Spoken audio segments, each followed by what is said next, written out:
Today we're going to talk about the market revolution. Market revolution is a convenient term historians use to talk about transformation in the economy. And the transformation in the economy has to do with a couple of things. We're going to have another lecture on one of them, the transportation revolution. And it also has to do with the commitment to a more complex commercial economy. And so that's what we're going to look at today. And we're going to start out by talking about Johnny Appleseed. Johnny Appleseed was a real person, and he pretty much did the things that the legend of Johnny Appleseed tell us he did. But there's something else going on too, and I want to get to that. Because Johnny Appleseed tells us a little bit about the nature of the frontier, and a lot, actually, about the transition to a market economy on the frontier. Then we're going to look at agriculture. Around 1815 in the United States, agriculture changes, and it changes in that it becomes more commercial. Farmers suddenly become more aware of the possibility of making profits from farming, and it changes the way they behave, and it changes the way they farm. So I want to look at that, and I want to look at that particularly in terms of technology. Which there's a significant shift in agricultural technology after 1815. We'll look at that. Then I want to look at how agriculture changes from subsistence farming to commercial agriculture. And this pattern is a very important transition in 19th century America.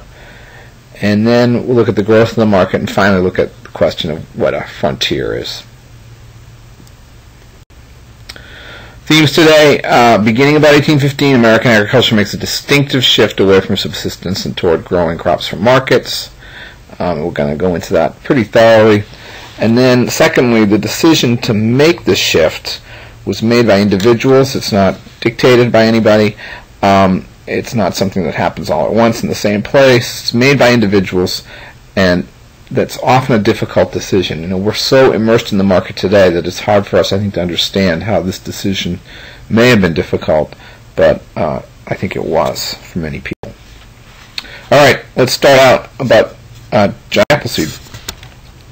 Johnny Appleseed has something in common with Benjamin Franklin, and what they have in common is they're both the hero of children's books, and you can go into any bookstore and find books about Benjamin Franklin written for children, and the same thing with Johnny Appleseed. Why is Johnny Appleseed something that all American kids, you go into any second grade, you ask about Johnny Appleseed, they're going to know a little about Johnny Appleseed. Well, it's because he was eccentric, and here he is in the using the pot as a hat. That's a very common image of Johnny Appleseed. He was very immersed in nature. He wandered through the forest, planting apple trees and so forth. He was beloved by, the birds, as in this illustration here, and, the natives liked him, and everybody loved Johnny Appleseed. He was apparently a very kind-hearted, generous man. All of those things are elements to the legend, and we still have the legend. And here is Johnny Appleseed as the symbol of the Ohio Apple Growers Association. He's still a very, potent, recognizable symbol in American culture. Here's a poem about Johnny Appleseed. It's really quite immersed in American culture. Long, long after, when settlers put up beam and rafter, they asked of the birds, who gave this fruit? Who watched this fence till the seeds took root? Who gave these boughs? They asked the sky, and there was no reply. Washington buried in Virginia, Jackson buried in Tennessee, young Lincoln brooding in Illinois, and Johnny Appleseed, priestly and free, knotted and gnarled, past 70 years, still planted on in the woods alone. That's true. Poem written in 1923. Johnny Appleseed was born during the American Revolution. He died in 1845. He was born in 1774, died in 1845. And his life, his name was John Chapman, his life tells us a little something about the frontier. So let's look at Johnny Appleseed, what he did. This is where he lived his life. The Old Northwest, the Ohio, really in Ohio, present-day Ohio and Indiana. He was from Massachusetts. He was born in eastern Massachusetts, and his father was a Minuteman in the American Revolution. Johnny Appleseed's mother died when he was 2, and his father moved to western Massachusetts to a place called Long Meadow on the Connecticut River, and remarried. And when John Chapman was growing up, he was the eldest son in a family of 12, I believe, and spent his childhood in Long Meadow, Massachusetts, in a relatively small house. The house that he grew up in is still there, and the family didn't have a lot of money. So when he reaches adulthood, or a young man, late teenage years, he leaves home, and we next hear of him about 17, in the 1790s, about 1797 or so. He's in his early 20s, and he's living in western Pennsylvania near Pittsburgh. And he was apparently, like a lot of young men at the time, looking for land, trying to settle down, trying to farm. He's a subsistence farmer in western Pennsylvania. He never gets title to land in Pennsylvania. There's a whole culture of squatters on the frontier, and he's one of them, and he never successfully acquires land. And then we next hear about him in 1806. He spotted, there's a recording of him, a memory of him floating down the Ohio River, west of Pittsburgh, southwest of Pittsburgh there, and in 2 canoes lashed together, one canoe containing himself and some of his worldly goods, such as they were, and the other full of apple seeds. And that seems to be how he lives his life for the next 40 years. What he would do is he'd go back to Pennsylvania in the fall. He'd collect apple seeds from cider mills, and then he'd float down the Ohio, go up these tributary rivers, for instance, the Muskingum there, he was known to go up, and plant his apple trees and tend to them. He died in 1845 in Fort Wayne, Indiana, so he really spent almost his entire life in Ohio. That's what he did. The question now is, what was he up to? And the answer is that Johnny Appleseed appears to have been in the liquor business. This is a very interesting chart of alcohol consumption. And we want the one on the right. The one on the left is about distilled spirits, the hard stuff. But the one on the right is the one that's going to interest us. This chart is about all alcohol consumption, and you can see that up until the 1820s, alcohol consumption in the United States is extremely high. It's 2 to 3 times higher than it is today. And one of the reasons for that is that alcoholic beverages are the safest kind of beverage to drink. They're even safer than water. Water on the frontier, you might have some bad, nasty things in it unless you boil it. But alcohol is safe. And furthermore, alcohol doesn't spoil, unlike milk, say. Alcohol doesn't spoil, unlike apple juice. Once it's fermented, it lasts, and you can drink it safely through the winter. So one of the most common drinks in America during Johnny Appleseed's lifetime was hard cider.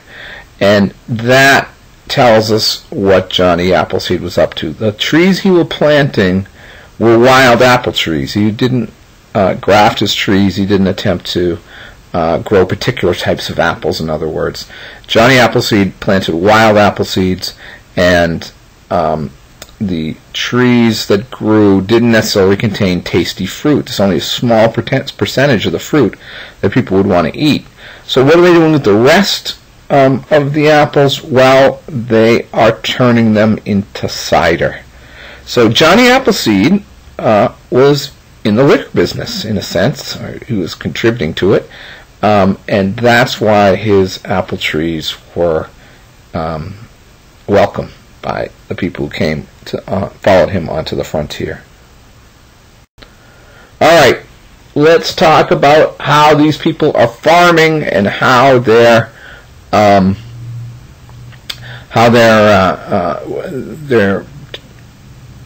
attitude toward farming changes and how that's reflected in the technology during the time. We've seen this slide before when we talked about Thomas Jefferson and Jeffersonian politics, and I talked about the symbolic importance of the slide and agriculture following the plow and so forth and so on. But what we're really interested in now is the plow itself. So let's take a look at that. It's heavy, simple, wooden structure. Could be made by the farmer himself, certainly made by somebody in his neighborhood. It's pulled by oxen. They got a simple yoke, and there's a chain that goes from the yoke to the plow, and that's the setup. And the farmer follows along behind the oxen. That technology is essentially unchanged for thousands of years. Here's an Egyptian plow, also pulled by cattle, and the Egyptian plow is pretty primitive. It's really just a stick scratching into the ground. The soil is so rich in the Nile Delta, and it gets renewed annually. They don't really need to do more than that. Plow technology improved somewhat. There's a Roman plow, better image, but it really doesn't change from the medieval period to 1800. And as you can see here, in most ways, the plow of 1800 would have been recognizable to a Roman farmer.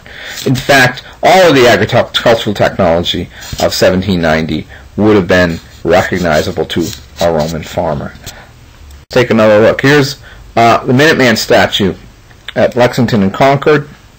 The Minuteman's leaving his plow, he's leaving his farm to go fight in the Revolution, but we don't care about the Revolution. Let's look at plow. Here's a better look at that.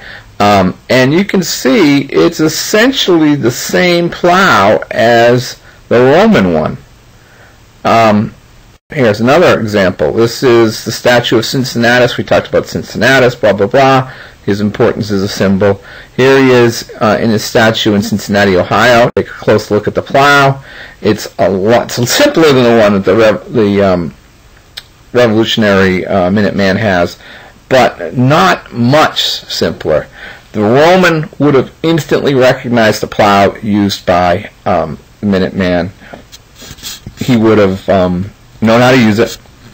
In other words, agricultural technology is relatively unchanged. Plow technology is relatively unchanged for, pick your number, 1,500, 2,000 years. Not much development in plow technology. Here's some medieval images. Now, these medieval plows are actually more complicated than the ones we've just been looking at, the ones used later.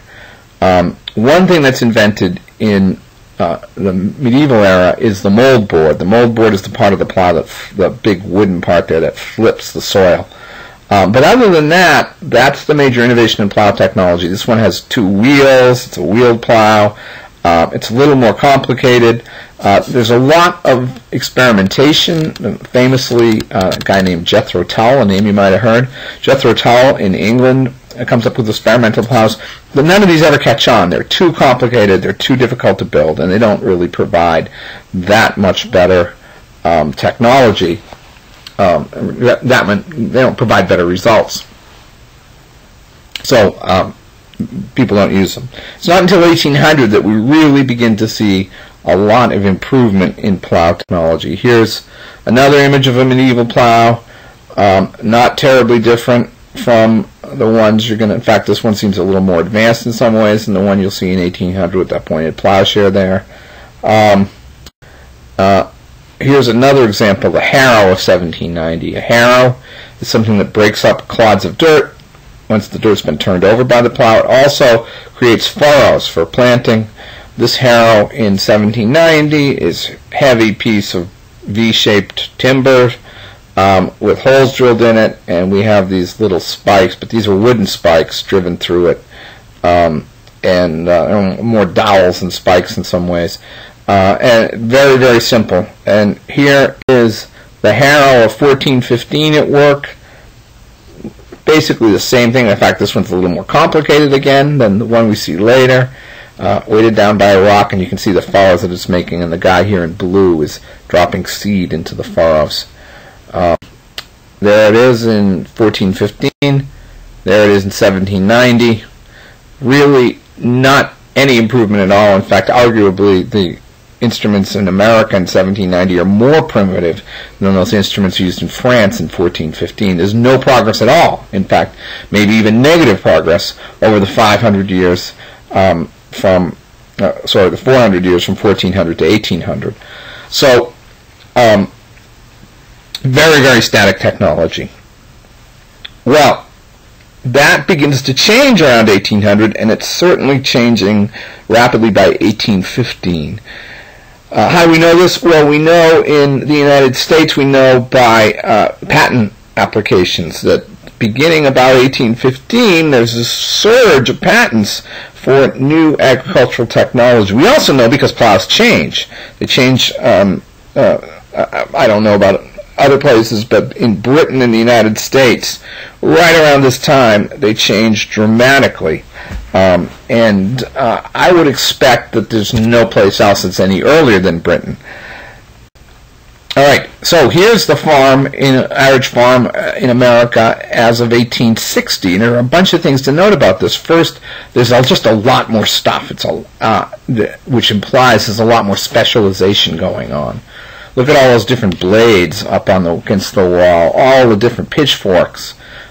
These are specialized tools, and that means there's more, and all the different spades in the background. Specialized tools, which means that there's a big concern with efficiency.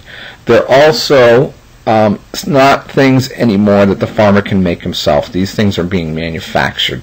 All these different blades, all these different pitchforks, all these complex harnesses and so forth. These are all, you can't make them at home. They have to be manufactured. And that means the farmer is spending money for them, which implies that he's making money. And it further implies that he believes it's worth the investment to buy these things, that he's going to make his investment back. So the complexity, the fact that it has to be manufactured, the fact that it's expensive, all of these imply an engagement in commercial activity that hadn't been there. There's this dramatic shift from the farm of 1800, which would be recognizable to a Roman farmer, to the farm of 1860 here, in which there's all of these complex devices, some of which wouldn't be recognizable to the Roman farmer. For instance, that thing on the right there, that's a treadmill. And that treadmill was a power device. You'd put a horse on that thing, and the horse would walk, and you'd have 1 horsepower, and you'd hook up the treadmill to a threshing machine or something, and your horse would be doing the work for you. So, a lot more complexity as of 1860. All right, so let's look at plows in particular. How does the plow change between 1815 really, and 1860? So there's the plow that we could see the farmer behind in that Jeffersonian print. A very, very simple plow. Heavy timbers, simple shapes, moldboard made of wood. The only metal on it is the plowshare, that pointy part right at the bottom. That's where the work is where the plow is really being done. That's where the force is being applied into the dirt. Pretty simple. There's some experimentation with plows. Both Jefferson and Washington experiment with plows. Jefferson comes up with a curved moldboard. Problem with moldboards are that mud sticks to them. Clay, muddy, wet soil will stick to it, just like snow sticks to snow shovels. And that obviously weighs things down and gums up the works and slows down the plow a lot. So Jefferson comes up with the idea that if you curve the moldboard, the mud will and clay will just kind of drop off more naturally. It's the right idea. Moldboards today on plows are curved, but the problem is it's difficult to make. See, Jefferson's got this moldboard here that's made of wood. Really takes some craftsmanship to make that curved wood moldboard.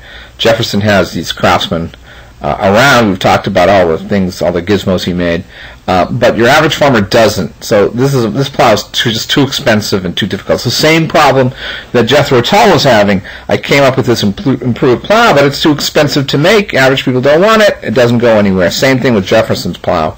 But 15 or so years after Jefferson comes up with that, plow technology begins to change, and this now is the average plow that we're going to see farmers have as of 1855 or so. Much more complex. So look at H there. H is the mold board. This mold board is made of steel. It's curved. It's been made in a factory. E, the plowshare, that's the part that does the work. E is going to be steel. It's going to be hardened steel.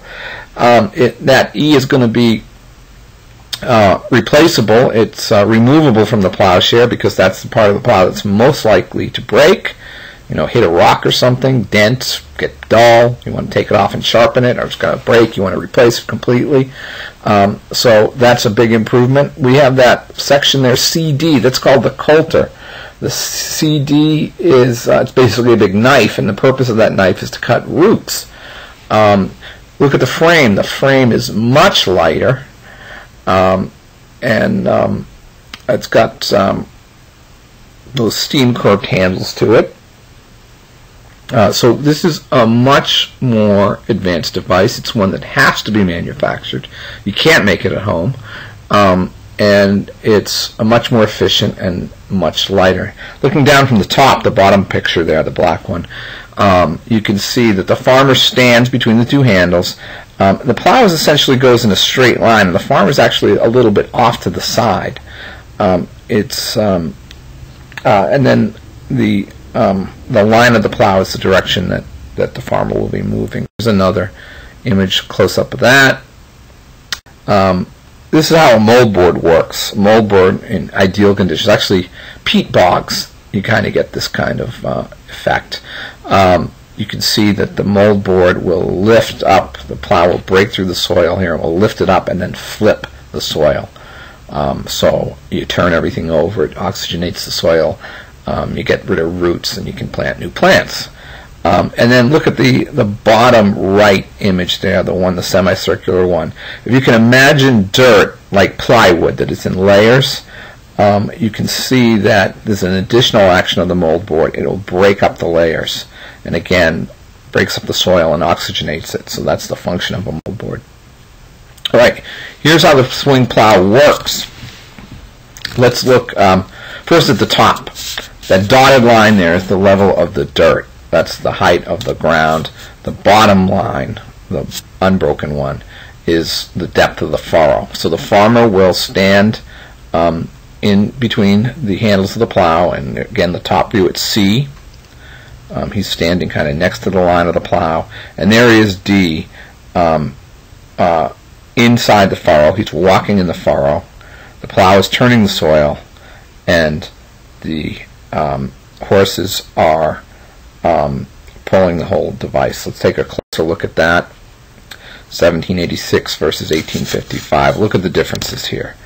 We've got this improved plow with the steel mold board and the steel plowshare, and it's much lighter and so forth and so on, and it apparently can plow deeper than the plow of 1786. Not apparently, it can plow deeper than the plow of 1786. Another big change is that the plow of 1855 is being pulled by horses. Horses, it's a big improvement to go from oxen to horses. Horses are smarter. You can train your horses to do more. Horses are more versatile. You can ride your horse to town when you're done with your plowing. You can have the horses pull your family carriage to church on Sunday. You can do a lot more with horses. And horses are stronger than oxen. It may be a little bit counterintuitive, but they are. And so why not use horses in the first place? You can't use horses in the top picture because they choke on that yoke. You need a much more sophisticated device, and that collar yoke the horses are wearing is it. the force doesn't go against their necks. The force goes against their shoulders there, around the horse's collarbone, and make the horses are comfortable in it. Now, look at the harness. There is no harness in the top picture. The bottom one has a very complicated harness. Each horse is hooked up individually. There's all these chain system. The whole thing is tied to reins, so the farmer can control the horses. And this has to do with the intelligence of the animals. He can have them stop when he's tired. He can have them turn left and right much more easily. Back up. The horses can do, I don't know if they can do more than oxen, but they can do it more easily and more readily. It's a big improvement. Now, the one on the bottom, as we've discussed, has to be manufactured. Has to be. You can't make that at home.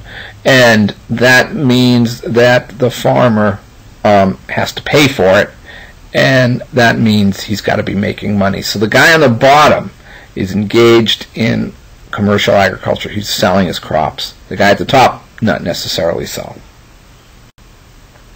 All right, so now let's talk about selling crops and how crops change from subsistence to commercial. Historians talk about 3 different types of agricultural production: subsistence, safety first, and market-oriented. Subsistence is simple. Subsistence is growing crops to eat. You eat what you grow, you save the surplus to survive over the winter, and then the cycle starts again, and that's how you survive. This illustration kind of illustrates the changes. The first image is just the wilderness, the trees getting chopped down. The second is a very rude log cabin surrounded by stumps. The farmer's keeping alive, but he's not doing more than that.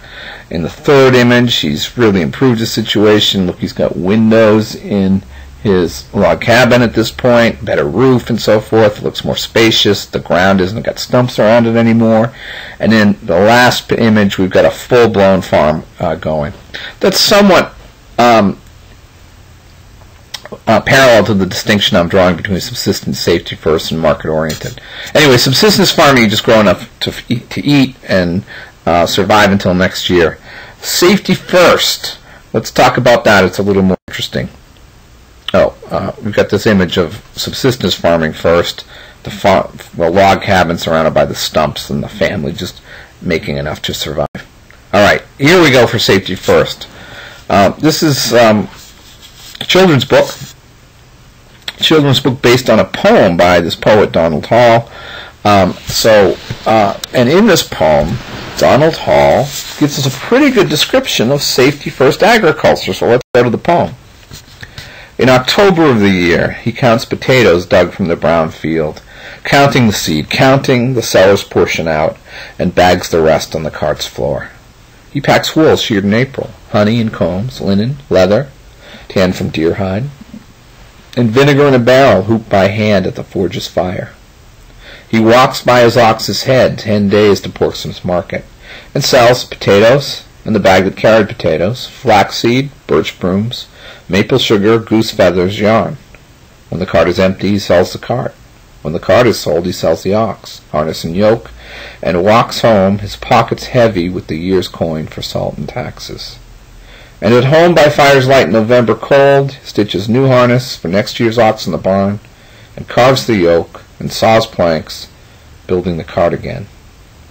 So this guy is engaged in an agricultural cycle, and the difference between him and the subsistence farmer is that he's selling some of his produce.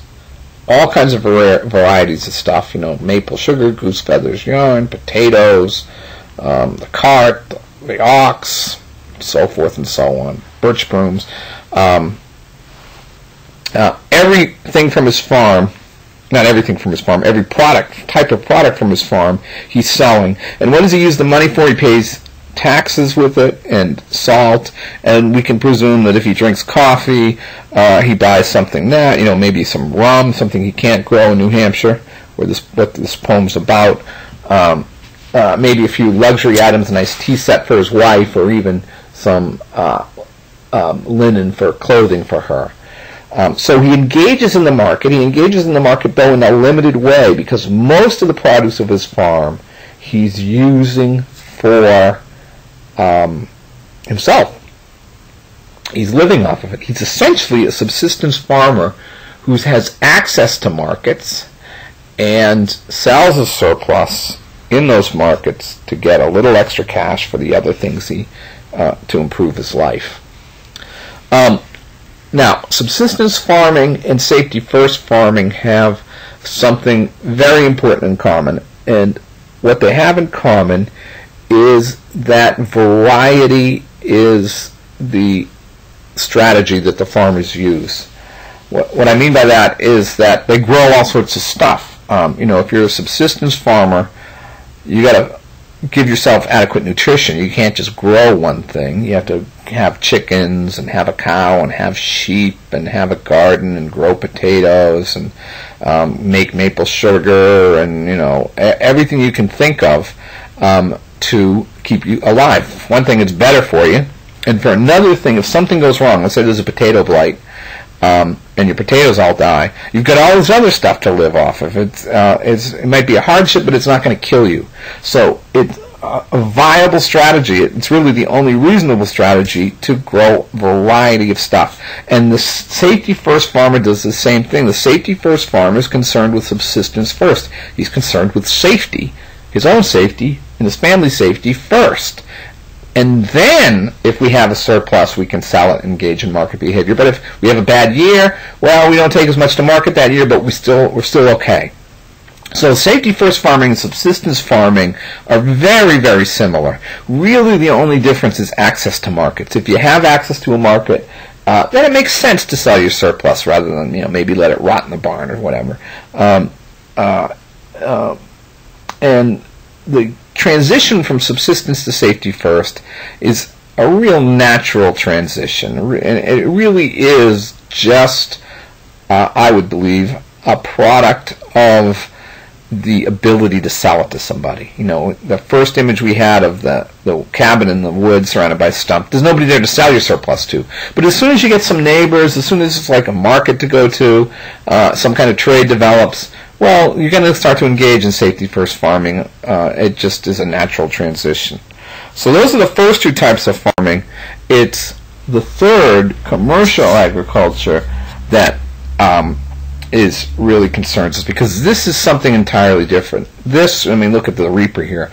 This means you're investing in you're maybe even going into debt to farm. And why are you going into debt? You're going into debt because you think you can make the money back and make even more. You don't bother to do this going into debt stuff unless you believe you're going to be better off than the subsistence and safety first farmers. Otherwise, why take the chance? So that's one difference. The other difference is what you grow. Commercial farmers do not engage in the type of versatility, a variety that safety first farmers do. Commercial farmers specialize. Why do they specialize? They specialize for the same reason that everybody else in the economy specializes, for the same reason that you haven't handmade the shoes you have on your feet. It's time consuming and it's inefficient. You're much better off doing what you're good at, making money, and then buying these other goods from people who efficiently make shoes, make clothes, make tin cans, whatever. You engage in a complex economy on the assumption that specialization pays and that you're going to be able to buy the other goods you need and do better than if you had to make everything yourself. So commercial farming is a different ballgame. Commercial farmers, in this case, in this image here, they're growing nothing but wheat. These guys don't have chickens and cows and gardens, and they can buy that stuff. They're growing nothing but wheat. Cotton plantations, they grow nothing but cotton. They're trying to maximize their productivity so they can make more money. So it's a very, very different type of farming. So the transition from subsistence to safety first is a kind of natural transition, but the transition to commercial agriculture, you're really entering a different ball game. You're taking the chance to borrow the money to buy that reaper. You're taking the chance that if you specialize in wheat production, that there might be some kind of tornado and your crop gets destroyed, and then where you are. You're really betting to enter the market. Now, for most people, most of the time, it's a good bet. That's why we are all completely immersed in the market. You can still remove yourself from it if you wish. You can go, take a bus to Alaska and then hike into the woods and build yourself a cabin and be a primitive subsistence farmer. You could do that, but we don't. We don't do it because we're better off not doing it. We don't really want to live as subsistence farmers. But we forget that to enter the commercial market means you are leaving yourself open to be the victim of the commercial market, that there might be a wheat price crash, there might be a tornado, you may lose your bet that the reaper's going to pay for itself. You may lose everything. And that's why the decision to become a commercial farmer can be a dangerous one. Now, again, people don't wake up one day and say necessarily, oh, I'm a subsistence farmer today, I'm going to go into, making wheat or growing apples exclusively tomorrow. There's a transition period where they may find that it makes more and more sense to do that. Nevertheless, it's a different type of transition. It's a transition to the market, and a very important one. All right, now let's look at the growth of the market. The growth of the market has a lot to do with population density. So here's this very interesting map we've got of subsistence versus market agriculture in 1790. And it's no surprise to see that people are engaging in commercial agriculture along the more densely populated areas and along the coast where they have access to, engaging in trade. The South, anybody who's got a southern plantation is engaging in market agriculture, right? If you're growing tobacco or cotton, you are engaged in, or rice in South Carolina, for example. You're engaged in market economy. You're specializing already.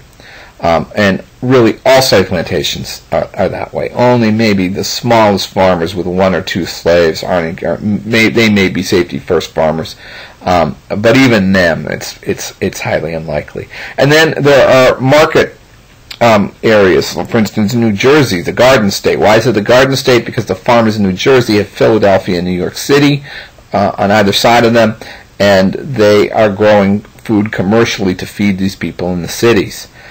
So we have this type of commercial farming as early as 1790, but it hasn't spread west. And it hasn't spread west largely because of population density. So I don't have an after map to go with the first one, but we do have a population map here, population density. And here's the population in 1820. Only the red areas are the ones that are densely populated. And the yellow ones, and very, very few yellow ones here, just New York City and the District of Columbia area, and I'm surprised Philadelphia isn't there, and Boston. That's about it. So the red and yellow areas. Here's the population in 1860, and you can see there's just so many more people, and it's so much more densely populated in America. Cleveland's a city now. Detroit is. Chicago is. Buffalo, Rochester, Albany. All of these places are yellow now. Even Portland, Maine. And as this population increases, then the opportunity to become a commercial farmer increases with it. And that's really the transition from safety first to commercial agriculture. It has to do with population density, and it has to do with availability of markets. You need those two things. You especially need the availability of markets, or you're not going to be engaged in commercial agriculture. And that's one of the big changes. That really is the big change in agricultural economics during this period. Now, another thing to note about this is that it doesn't happen all at once at the same time. in different places. I mean, for instance, look at Ohio there. Ohio's mostly red by 1860, heavily, densely populated. But if you look at, say, eastern Kentucky, it's a lot less densely populated, just south of Ohio on the Ohio River. A lot of that has to do with topography. Eastern Kentucky is still Appalachia. West Virginia, much less densely populated than Ohio. That's Appalachia too. The Appalachian mountain chain goes through there. So there are all sorts of kind of complex reasons why certain places would be more densely populated than another. Look at Chicago. Chicago's exists obviously because it's there on the southern end of Lake Michigan. The lake is the factor that makes it much more densely populated than you might expect just from its western location. If you look, the other places that far west in southern Illinois, western Kentucky, western Tennessee, into Mississippi, much less densely populated. So these population factors and the commercial agriculture that go with it are functions of all sorts of complex things. And they don't happen all at once, all at the same time. So when we talk about the development of commercial agriculture and a market revolution in America, there are a lot of factors that go into it. And we're really talking about a kind of local transition. And historians look at things like, when do people start to engage in cash purchases? When you look at the records of a country store, for example, a lot of what they do early on is bartering. Somebody comes in and they trade 2 dozen eggs for a piece of cloth or whatever. And when they stop bartering and they start to spending money, they buy the 2 dozen eggs, or they sell the 2 dozen eggs and buy the cloth. Then you know that commercial agriculture has penetrated in that area. That's one way to look at it. Another way people look into these things is to look at wills, for example. And looking at wills and the kind of things that are being left to people and whether they're valued in cash or not can tell you a little about whether you're engaged in commercial agriculture or not. About the density of populations and the growth of populations in the first half of the 19th century. Philadelphia is an enormous place. New York and Brooklyn, which are separate entities, until I think after the Civil War, they're growing very large. Look at a place like Cincinnati there, or Chicago, St. Louis, New Orleans. Those are developing into major urban areas during this period. And to feed those places, there's more commercial agriculture. All right, this leads us to the question of the frontier. People tend to think, most people today, they tend to think of the frontier as a kind of line. You head west, and you get to a place where, there aren't many log cabins, and then, there's some wilderness, and then you hit the Indians. And there's a frontier line. We tend to think of a frontier line. But that's not necessarily the case. It's probably more useful to think of the frontier in terms of the penetration of a market economy. So when we look here at this map is related to the population density map. It's a map of areas settled, and you can see that these settlements kind of skip over places. They skip over the highest mountains.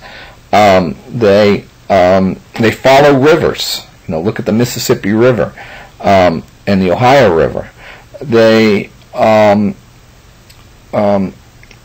skip over swamps. Sometimes they depend on political boundaries, like the difference between Windsor, Ontario, and Detroit, Michigan. There are all sorts of reasons why, many of them geographical, why settlement doesn't take place in a line, but takes place in these kind of blotchy patterns. Look at north central Pennsylvania there. Still a frontier as of 1820, even though it's an eastern state.